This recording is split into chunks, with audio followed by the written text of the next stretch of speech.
វិទ្យាល័យឯកជនកំពង់កែមានទីតាំងស្ថិតនៅភូមិកំពង់កែឃុំត្រពាំងសង្កែស្រុកទឹកឈឺខេត្តកំពតដែលមានចម្ងាយប្រហែល7គីឡូម៉ែត្រពីរង្វង់មូលទុរេនខេត្តកំពត MIS ត្រូវបានចាប់ផ្ដើមកសាងឡើងនៅឆ្នាំ2010ដោយយាយាសិន Ash-Shafi'i ដែលមានឧស្តារ Muhammad Zamiri bin Abdul Razak ជាប្រធាន Dr. Muhammad Zahiri Awangmat ជាអនុប្រធាន Dr. Rahimi bin Muhammad Sa'ad ជាលេខាធិការ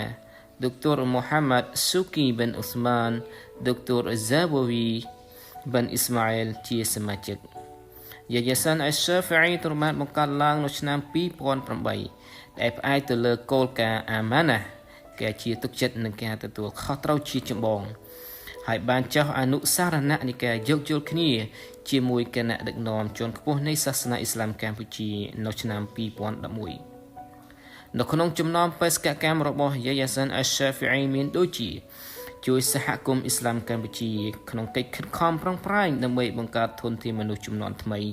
ដែលមានចំណេះដឹងនិងមានការយល់ដឹងខ្ពស់អំពីអ៊ីស្លាម MIS មានតួនាទីយ៉ាងសំខាន់ក្នុងការអភិវឌ្ឍធនធានមនុស្សសង្គមនិងសេដ្ឋកិច្ចក្នុងសហគមន៍របស់យើង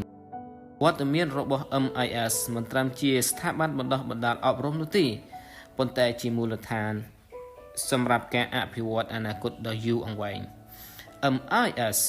មានតួនាទីក្នុងការកសាងធនធានមនុស្សតាមរយៈការបណ្ដុះបណ្ដាលនិងការអប់រំជួយអភិវឌ្ឍជំនាញចំណេះដឹងនិងសីលធម៌ដល់យុវជននិងប្រជាពលរដ្ឋធនធានមនុស្សល្អគឺជាគ្រឹះដ៏សំខាន់សម្រាប់អភិវឌ្ឍប្រទេសជាតិនៅពេលមនុស្សមានចំណេះដឹងនិងមានសមត្ថភាពគ្រប់គ្រាន់ពួកគេអាចធ្វើការងារបានល្អប្រសើរបង្កើតគំនិតថ្មីៗនិងរួមចំណែកក្នុងការអភិវឌ្ឍសហគមន៍និងប្រទេសជាតិ MIS ជួយបង្កើនចំណេះដឹងដល់សិស្សានុសិស្សនិងសហគមន៍មិនត្រឹមតែចំណេះដឹងទ្រឹស្ដីប៉ុណ្ណោះទេប៉ុន្តែរួមទាំងជំនាញអនុវត្តជាក់ស្ដែងផងដែរដែលអាចយកទៅប្រើប្រាស់ក្នុងការងារនិងជីវិតរស់នៅប្រចាំថ្ងៃការមានចំណេះដឹងធ្វើឲ្យមនុស្សយល់ដឹងអំពីបញ្ហាសង្គមបរិស្ថានសុខភាពនិងបច្ចេកវិទ្យាថ្មីៗទាំងនេះ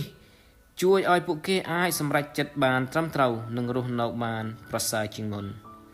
វត្តមានរបស់ MIS ក៏នាំមកនូវអត្ថប្រយោជន៍ខាងសេដ្ឋកិច្ចសម្រាប់អ្នកភូមិផងដែរការមានសិស្សនិស្សិតលោកគ្រូអ្នកគ្រូនិងបុគ្គលិកប្រជាពលរដ្ឋអាចបង្កើតឱកាសអាជីវកម្មដូចជាលក់ដូរទឹកភេសជ្ជៈផ្ទះជួលនិងសម្ភារៈសិក្សាផ្សេងៗទៀតទាំងនេះអាចជួយបង្កើនប្រាក់ចំណូលនិងជំរុញសេដ្ឋកិច្ចក្នុងសហគមន៍មូលដ្ឋានបានមួយកម្រិតផងដែរអ្នកភូមិមានឱកាសការងារកាន់តែច្រើននិងមានជីវភាពរស់នៅប្រសើរជាងមុនលើសពីនេះទៅទៀត MIS មានតួនាទីសំខាន់ក្នុងការអភិវឌ្ឍសង្គមផងដែរវាជួយបណ្ដុះបណ្ដាលមនុស្សឲ្យមានវិន័យថ្លៃថ្នូរសីលធម៌ល្អការគោរពច្បាប់វិន័យនិងការរួមរស់នៅជាមួយគ្នាដោយសន្តិភាពមនុស្សដែលមានការអប់រំល្អនឹងជួយកាត់បន្ថយបញ្ហាសង្គមដូចជាអំពើហិង្សាគ្រឿងញៀននិងបទល្មើសផ្សេងៗទៀតសង្គមដែលមានចំណេះដឹងគឺជាសង្គមមានសន្តិភាពនិងការរីកចម្រើនបន្ថែមពីនេះទៅទៀត MIS ក៏ជាមជ្ឈមណ្ឌលនៃការផ្លាស់ប្ដូរគំនិតបច្ចេកវិទ្យានិងវប្បធម៌វាជួយបង្កើតភាពជឿជាក់ដល់យុវជនឲ្យហ៊ានស្រមៃហ៊ានគិតនិងហ៊ានអនុវត្តគម្រោងថ្មីៗ MIS ក៏ជួយបង្កើនទំនាក់ទំនងល្អរវាងអង្គការនិងសហគមន៍ដែលនាំឲ្យមានការអភិវឌ្ឍយ៉ាងចីរភាពសរុបមកវត្តមាន MIS មានសារៈសំខាន់យ៉ាងខ្លាំងទាំងក្នុងការកសាងធនធានមនុស្សបង្កើតចំណេះដឹងទាំងផ្នែកសាសនាអ៊ីស្លាមផ្នែកទូទៅលើកស្ទួយសេដ្ឋកិច្ចជាតិនិងអភិវឌ្ឍសង្គមជាតិការគាំទ្រនិងការចូលរួមពីយើងទាំងអស់គ្នាគឺជាចំណែកដ៏សំខាន់ក្នុងការធ្វើឲ្យ MIS រីកចម្រើននិងបម្រើដល់សង្គមជាតិបានយូរអង្វែងជាចុងក្រោយយើងខ្ញុំសូមបួងសួងពីអល់ឡោះស៊ុបហានាហ៊ូវតាអាឡាឲ្យម្ចាស់ជំនួយទាំងអស់មានសុខភាពល្អសិហាតអាហ្វីយ៉ាតកុំបីឃ្លៀងឃ្លាដែរហើយក៏សូមឲ្យម្ចាស់ជំនួយនៅតែបន្តគាំទ្រ ដល់សាលានេះដើម្បីបន្តដំណើរទៅមុខទៀត